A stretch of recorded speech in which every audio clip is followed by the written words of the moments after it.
시청자 여러분 안녕하십니까? 사건텔링 24입니다.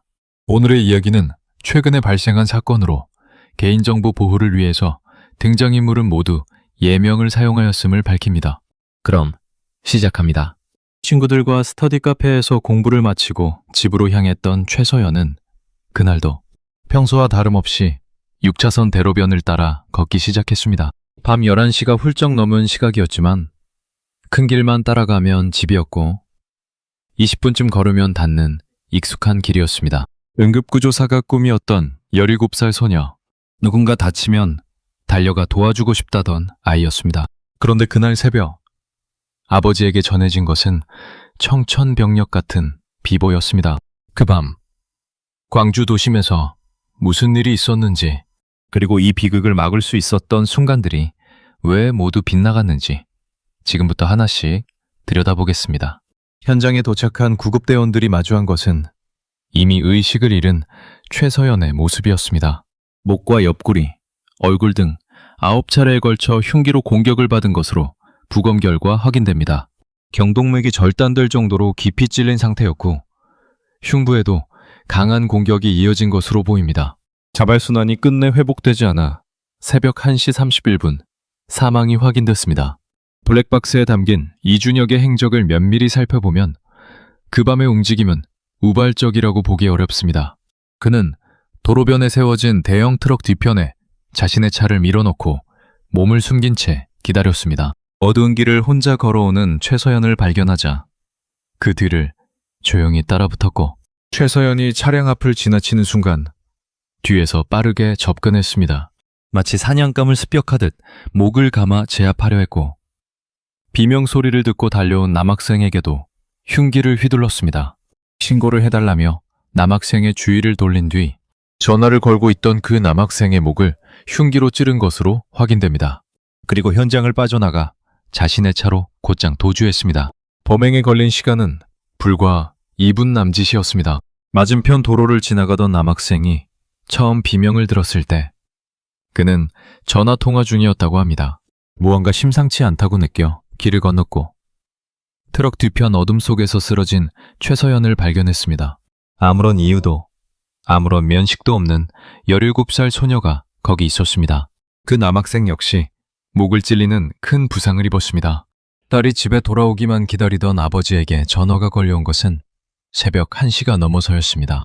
낯선 번호였고 수화기 너머로 들려온 것은 딸이 심정지 상태로 응급실에 이송됐다는 말이었습니다. 자정이 되기 전까지 딸과 통화를 했고 곧 집에 돌아올 줄만 알았다고 했습니다.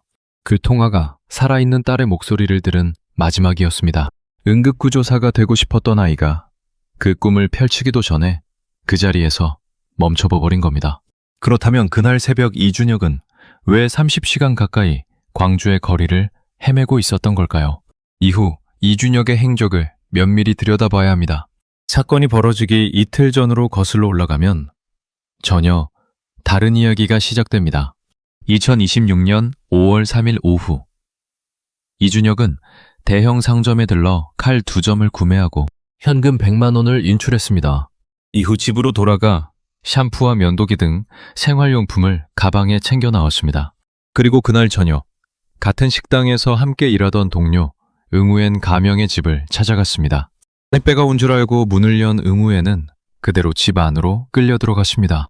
이준혁은 휴대폰을 빼앗고 응우엔이 집 밖으로 나가지 못하도록 내내 감시했습니다. 그렇게 무려 13시간 동안 감금된 채 폭력과 성범죄에 시달렸고 이튿날 오후 출근 시간이 되어서야 이준혁과 함께 집을 나설 수 있었다고 합니다. 두 사람이 나란히 식당에 도착했을 때 응우엔은 잠깐의 틈을 타 지인에게 조용히 연락을 넣었습니다. 간밤에 있었던 일을 알린 겁니다. 그리고 식당 인근에 이준혁의 차가 세워져 있는 것을 발견하고 경찰에 스토킹으로 신고했습니다. 취재 결과 확인된 사실은 이준혁이 이미 칼을 구매하고 도주 자금까지 준비한 상태에서 이 모든 일을 저질렀다는 점입니다. 이 대목이 결코 가벼이 볼 수 없는 부분입니다. 신고를 받은 경찰은 이준혁에게 스토킹 경고 내용을 담은 문자를 직접 발송했습니다. 그 문자를 받은 이준혁은 자신이 신고당했다는 사실을 즉각 알아챘고 곧바로 휴대폰을 인근 하천에 던져버렸습니다. 이후 집에 있던 쓰지 않던 공기계를 들고 나와 차량으로 이동하기 시작한 것으로 확인됩니다. 공기계로 인터넷에 접속해 검색한 내용 가운데는 경찰 위치, 추적, 둔기로 목 치면 기절 같은 항목이 포함돼 있었던 것으로 드러났습니다. 무엇을 준비하고 있었는지 짐작하게 만드는 대목입니다. 의무연은 당시 경찰에 정식 사건 접수 대신 이사하는 동안만 신변 보호를 해달라고 요청했다고 합니다. 경찰은 집 주변 순찰로 대응을 마쳤습니다. 가해자를 격리하는 조치는 이루어지지 않았고 이준혁은 아무런 제지 없이 다시 거리로 나왔습니다. 신고를 했는데도 그 신고가 오히려 가해자를 자극하는 결과로 이어졌습니다. 피해자가 할 수 있는 모든 조치를 취했는데도 지켜지지 않았다는 사실. 여러분이라면 이 상황에서 어떻게 하셨겠습니까? 신고가 맞는 선택이었는지 아니면 다른 방법이 있었는지 그 질문 앞에서 한참을 멈출 수밖에 없었습니다. 이준혁은 이후 약 30시간 동안 의무연의 집 주변을 16차례 배회했습니다. 그러나 의무연은 이미 다른 곳으로 몸을 피한 뒤였습니다. 분노가 가득 찬 상태에서 이준혁이 그 새벽 발견한 것은 혼자 귀가하던 최서연이었습니다. 1.2km를 뒤따라가며 인적이 드물고 카메라가 없는 장소를 골라 공격했습니다. 그런데 이 사건에서 진짜 두 번째 충격은 따로 있었습니다. 하지만 그게 전부가 아니었습니다. 이준혁이 체포된 이후 사건은 전혀 다른 방향으로 흘러갔습니다. 이준혁이 검거된 뒤 수사팀이 그의 원룸을 압수수색하러 갔을 때 중요한 증거물들이 이미 사라지고 없었습니다. 어떻게 된 일일까요? 나중에 드러난 사실은 이랬습니다. 사건 발생 사흘 뒤 누군가가 이준혁의 방을 찾아와 짐을 모두 치우고 떠났다는 것이었습니다. 그 사람은 이준혁의 아버지였고 현직 경찰관이었습니다. 이준혁 아버지가 가장 최근까지 근무했던 곳이 바로 이 사건을 담당한 경찰서였다는 사실이 취재 결과 확인됩니다. 그는 아들의 방에 들어가 증거가 될 수 있는 물건들을 모두 정리했고 아들이 학창시절 사용하던 휴대폰 여러 대는 따로 챙겨가 소각한 것으로 확인됩니다. 아들이 성범죄와 연루되는 것이 우려돼 증거물을 없앴다고 조사에서 진술했다고 합니다. 경찰관으로서 누구보다 잘 알고 있었을 행동이 피해자 가족이 아닌 자기 아들을 향하고 있었던 겁니다. 믿기지 않는 건 이것만이 아니었습니다. 수사팀이 이준혁의 차량을 압수수색하던 당시 차 안에서 결박 도구로 쓰인 것으로 보이는 케이블 타이가 발견됐습니다. 그러나 당시 수사팀장은 이를 증거로 확보하지 않았고 차량 수색 영상을 삭제하라는 지시까지 내린 혐의를 받고 있습니다. 이후 검찰이 별도 수사에 나서 해당 케이블 타이를 이준혁 아버지의 자택에서 찾아냈고 수사팀장은 증거인멸 혐의로 구속됐습니다. 피해자를 지켜야 할 자리에 있던 사람들이 오히려 진실이 드러나는 것을 막고 있었던 겁니다. 경찰청은 뒤늦게 특별수사단을 꾸려 수사에 착수했습니다. 자식을 감추려 했던 아버지의 선택과 딸을 잃고 무너진 피해자 가족의 마음, 그 둘 사이의 간극이 너무도 크게 느껴졌습니다. 그렇다면 처음부터 이 비극을 막을 수 있는 기회는 없었던 걸까요? 수사 과정에서 드러난 것은 이 사건을 막을 수 있었던 순간이 한 번이 아니었다는 사실입니다. 스토킹 신고가 접수됐던 그 시점으로 돌아가 보면 현행법에는 가해자를 임시로 격리할 수 있는 잠정조치 제도가 마련돼 있었습니다. 가해자를 유치장이나 구치소에 가두거나 위치 추적 장치를 부착하는 조치가 가능한 상황이었지만 당시 경찰은 이 절차를 신청하지 않은 것으로 확인됩니다. 피해자가 정식 접수를 원하지 않았다는 이유였습니다. 그 사이 이준혁은 아무런 제지 없이 거리를 활보하며 흉기를 손에 쥔 채 다음 범행을 준비하고 있었습니다.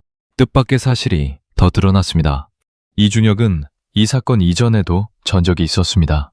사회복무요원으로 지역 아동센터에 근무하던 2025년 여름 그곳을 찾아오는 어린 여학생들의 신체를 7차례에 걸쳐 몰래 철회한 혐의가 검찰의 보안 수사 과정에서 뒤늦게 드러난 겁니다. 범행 이전부터 이상 징후가 없지 않았던 셈입니다. 그리고 이준혁의 공기계에는 특정 여성들의 이름과 함께 그들을 대상으로 무언가를 하는 것이 목표라는 취지의 메모가 남아 있었던 것으로도 확인됩니다. 2026년 7월 열린 재판에서 이준혁은 결국 강간 목적 살인이었음을 스스로 인정했습니다. 경찰 조사에서 자살하기 전에 뭐라도 해보려 했다며 우발적 범행을 주장했던 것과는 전혀 다른 이야기였습니다. 전문가들은 이렇게 지적합니다.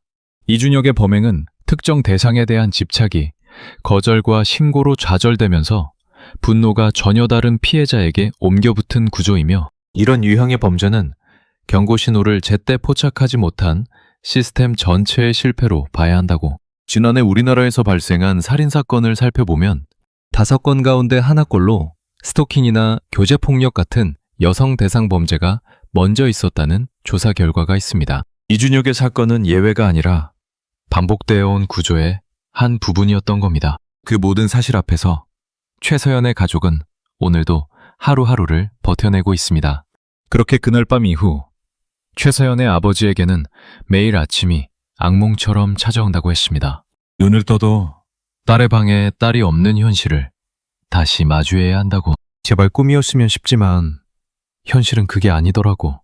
마지막으로 통화를 했던 그 목소리가 아직도 귓가에서 지워지지 않는다고 했습니다. 반짝반짝 빛나던 아이였다고. 어디서든 웃는 게 가장 예뻤던 아이였다고. 그 아이의 방에는 응급구조사의 꿈을 향해 쌓아뒀던 공부 자료들이 그대로 남아있다고 합니다. 유가족은 그 끔찍한 창극 앞에서도 무너지지 않고 공개 청원에 나섰습니다. 철저한 진상규명과 엄정한 처벌, 그리고 같은 비극이 2번 다시 반복되지 않기를 바란다는 호소였습니다. 수많은 시민들이 함께했고 정부도 움직였습니다. 스토킹과 교제폭력 대응을 위한 20개 과제가 발표됐고, 피해자가 직접 법원에 접근 금지를 신청할 수 있는 피해자 보호 명령 제도가 2027년 4월부터 시행될 예정입니다. 가해자의 위치를 실시간으로 피해자에게 알리는 시스템도 올해 말 구축을 목표로 하고 있다고 합니다. 늦었지만 무언가는 바뀌고 있습니다. 그런데 재판이 진행되는 사이 이준혁이 감옥에서 자격증을 따고 싶다는 뜻을 밝혔다는 소식이 전해졌습니다. 그 말을 전해들은 유가족은 이렇게 말했다고 합니다. 우리 딸은 꿈이 사라졌는데 그 사람은 자격증을 딴다고. 하늘이 무너지는 줄 알았다고. 밤늦게 혼자 귀가하는 자녀나 손주가 걱정되신 적 한 번쯤 있으시지 않나요? 최서연도 누군가에게는 그런 딸이었습니다. 응급구조사가 되고 싶었던 아이.